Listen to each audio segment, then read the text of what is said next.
नमस्ते मित्रों, हम आज आए हैं श्री मल्लारगढ़ दत्त देवस्थान में, जो पुनवट के पास से 4 किलोमीटर कवड़शे ग्राम में स्थित है। ये जगह वनी तहसील में आती है, यवतमाल जिले में। ऊपर शिखर पर दत्त भगवान का एक पुरातन प्राचीन मंदिर है।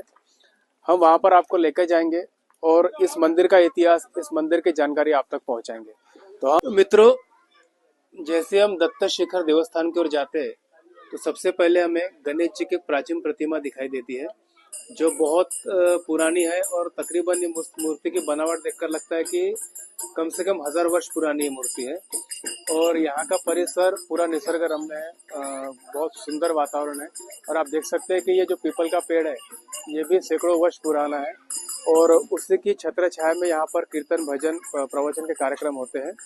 आज यहाँ पर उदार महाराज का प्रवचन है और यहाँ से दत्त शिखर देवस्थान की ओर रास्ता जाता है और थोड़ी दूर जाने पर सीढ़ियाँ शुरू होगी। तो हम चलते हैं दत्त शिखर देवस्थान की ओर, जो जिसे 1930 में स्थापित किया गया था। उसके बाद से अब तकरीबन 100 साल होने आए हैं, 6 वर्ष बचे 100 साल होने के लिए। और यहाँ से उसके जब 1930 में मंदिर की स्थापना हुई, दत्त भगवान की स्थापना हुई, उसके बाद से जो यहाँ पर मेला लगता है, यात्रा लगती है, उसका सिलसिला निरंतर चला आ रहा है। तो चलिए हम लोग चलते हैं अभी दत्त शिखर देवस्थान की ओर। वहाँ पर हम त्रिमूर्ति दत्तात्रेय भगवान के दर्शन करेंगे और मंदिर का इतिहास आपको मैं आगे बताऊंगा। मित्रों, वो है दत्त शिखर देवस्थान और दत्त शिखर देवस्थान की तलहटी में ये है एक विशाल तालाब, जहाँ पर आप देख सकते हैं कि कुछ पेड़ पौधे जमा है, कुछ कमल के फूल है। यहाँ कितना सुंदर एक निसर्ग का जो वरदान का है यहाँ पर है। नीचे तलहटी में तालाब है और ऊपर शिखर पर दत्त देवस्थान है। तकरीबन ये 80 से 90 सीढ़ियां है, 84 सीढ़ियां कही जाती है, यहाँ से शुरू होता है। आगे है दत्तात्रेय भगवान के देवस्थान के बिल्कुल नीचे। यहाँ से तकरीबन 84 से 85 सीढ़ियां चढ़कर हम लोग पहुंचेंगे शिखर देवस्थान पर, जिसे मल्लारगढ़ दत्त शिखर देवस्थान कहा जाता है। यहाँ तक पहुंचने में हमें काफी दिक्कतों का सामना करना पड़ा। एक्चुअल में जब हमने वनी से अपनी यात्रा प्रारंभ की तो हम पुनवट गांव, जो इस क्षेत्र का बहुत बड़ा गांव है, वहां तक हम लोग आसानी से पहुंच गए क्योंकि 4 वे था। और पुनवट गांव से कवड़शे पहुंचने में हमें काफी समय लगा। रास्ता बहुत खराब है, जगह जगह गड्ढे होकर है। और कवड़शी से मल्लारगढ़ देवस्थान जो हम आते हैं वहां का भी रास्ता बहुत खराब है। लगातार धूल उड़ती है रास्तों पर, कच्चा रास्ता है, सीमेंट रोड का या डांबर रोड का वहां पर नामो निशान नहीं है। इसलिए प्रशासन को इस ओर ध्यान देना चाहिए कि हजारों श्रद्धालुओं की आस्था का केंद्र है, यहाँ पर वर्ष भर लोगों का श्रद्धालुओं का आना जाना लगा रहता है।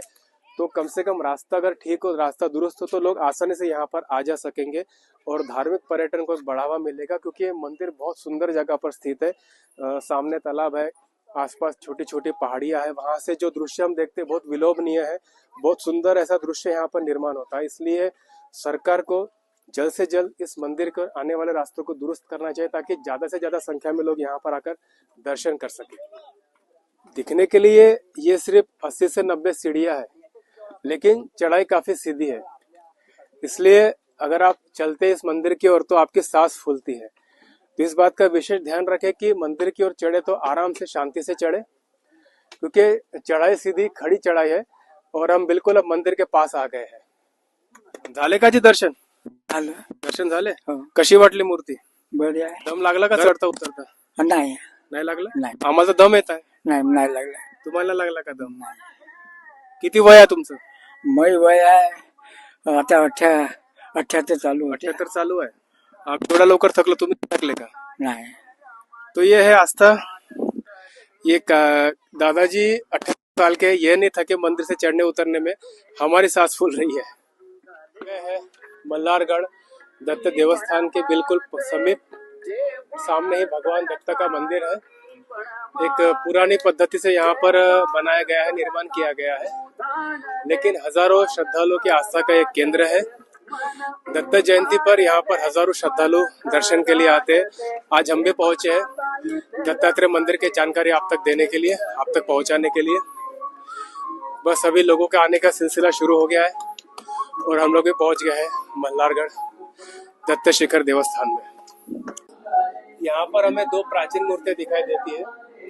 इनकी बनावट देख के ऐसा प्रतीत हो रहा है कि एक मूर्ति हनुमान जी की है और दूसरी मूर्ति गरुड़ भगवान की है, जैसा कि आमतौर पर विष्णु मंदिरों में कहा जाता है। और दत्तात्रेय भगवान तो त्रिमूर्ति है, ब्रह्मा विष्णु महेश का स्वरूप है। इस वजह से हो सकता है कि ये मूर्तियां प्राचीन समय से यहाँ पर रही हो। और अब हम आ गए बिल्कुल सामने दत्तात्रेय शिखर देवस्थान में, भगवान दत्तात्रेय के मंदिर में। जी अभी मंदिर का जीर्णोद्धार का काम चल रहा है। मंदिर का काफी यहाँ पर विकास हो रहा है। और ऐसे है कि पहले आपको सीढ़ियों से ऊपर चढ़ना होगा छत की ओर, फिर आप छत से नीचे उतरेंगे और वहां पर आप दत्तात्रेय भगवान के दर्शन कर पाएंगे। तो मित्रों, मंदिर के छत पर पहुंचकर देखिए आप, ये कितना सुंदर दृश्य यहाँ से दिखाई देता है। चारों तरफ हरियाली हरियाली है, घना जंगल है। तो इतना सुंदर दृश्य, इतने सुंदर वातावरण में ये मंदिर स्थित है। इसलिए अगर रोड अच्छी हो तो ज्यादा से ज्यादा संख्या में लोग यहाँ पर आकर भगवान दत्तात्रेय के दर्शन कर सकेंगे, सुंदर विलोभनीय दृश्यों का आनंद ले सकेंगे। और छोटी छोटी पहाड़ियां हैं। इसके साथ ही सामने के ग्राउंड पर एक मेला लगा हुआ है जो हर दत्त जयंती को यहाँ पर लगता है। तो एक जो आंखों को सुकून देने वाले दृश्य वहाँ उसकी यहाँ पर कमी नहीं है। मूर्ति के सुंदर दृश्यों का आनंद लेने के साथ ही हम लोग आ गए हैं मंदिर के मुख्य गर्भगृह में, जहाँ पर भगवान दत्तात्रेय का मंदिर है, उनकी प्रतिमा स्थित है। और अब हम आ गए हैं यहाँ पर जो मुख्य मंदिर है भगवान दत्तात्रेय के मंदिर में, जो त्रिमुखी दत्तात्रेय, यहाँ पर दत्त भगवान का जो स्वरूप होता है 3 मुखों वाला, उस ब्रह्मा विष्णु महेश धारी त्रिमूर्ति धारी यहाँ पर भगवान दत्तात्रेय स्थित है। छोटी सी सुंदर सी प्रतिमा है जो लगभग 100 वर्ष पूर्व यहाँ पर स्थापित की गई थी। और आप देख सकते हैं कि हजारों श्रद्धालुओं की आस्थाओं का यहाँ केंद्र है। हजारों श्रद्धालु दत्त जयंती के दिन यहाँ पर आते हैं। तो मित्रों, ये है काशीनाथ बाबा, जिन्हें राव बाबा भी कहा जाता है, जो यहीं पास के एक जो घुग्गुस गांव है, वहां से भोए गांव के पास वो रहते थे। और कहते हैं कि यहाँ के कुछ पुराने बुजुर्ग बता रहे कि उन्होंने यहाँ पर कुछ महीने रहकर तपस्या की थी। उन्हें भगवान दत्त का साक्षात्कार हुआ। उसके बाद उन्होंने यहाँ पर भगवान दत्तात्रेय की स्थापना की। और ये पहले पूरा परिसर जो था वो पूरा जंगलों से घिरा हुआ था। यहाँ पर शेर भी आते थे और जितने जंगली जानवर यहाँ हिंसक जानवर थे पूरे आसपास के परिसर में फैले हुए थे। तो राव बाबा यहाँ पर लगातार रहे, तपस्या की। उसके बाद उन्हें भगवान दत्तात्रेय का साक्षात्कार हुआ और उन्होंने भगवान दत्तात्रेय की यहाँ मूर्ति स्थापित की। उसके बाद हजारों ऐसे श्रद्धालु है जिनके भगवान के ऊपर श्रद्धा है, वे यहाँ पर आते हैं, अपनी मनोकामना मांगते हैं। उसके बाद जब उनकी मनोकामना पूर्ण होती है, दर्शन के लिए आते तो